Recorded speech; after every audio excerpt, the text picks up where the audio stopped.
The Army service records of more than 2 million British soldiers who served during the First World War have been published online.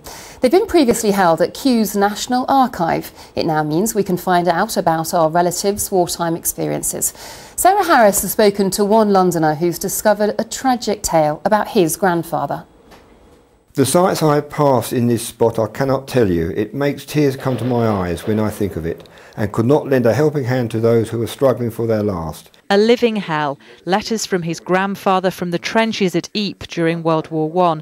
Graham was determined to find out more about John William Gower, who eventually refused to go on fighting. It was hell on earth, legs and arms flying in the air. The trenches regularly rocked and the earth trembled with the exploding of shells. Acting Sergeant Gower suffered from shell shock, gas poisoning and was wounded. He sadly spent more than 30 years in a mental hospital after his return from war. The National Archives at Kew were a rich source of information for Graham. They liked the action, they liked the excitement.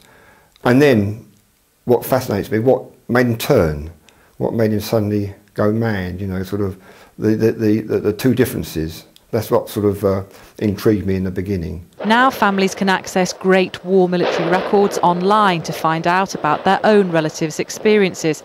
Historians say the harshness of what they might find out should not put them off.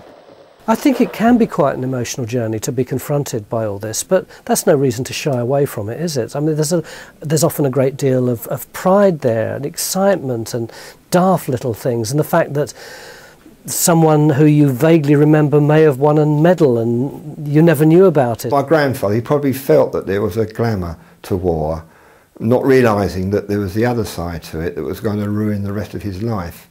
So, no, I think it's a tragedy when you read what he says about arms and legs flying everywhere and heads lying around and horses being killed and the mud and the lice and the cold. You know, it's quite a horrific story, really. For Graham, it's been an important journey to find out exactly what conditions led to his grandfather's mental breakdown. There is sadness about what he endured, but now that's laced with understanding as well. Sarah Harris, BBC London News.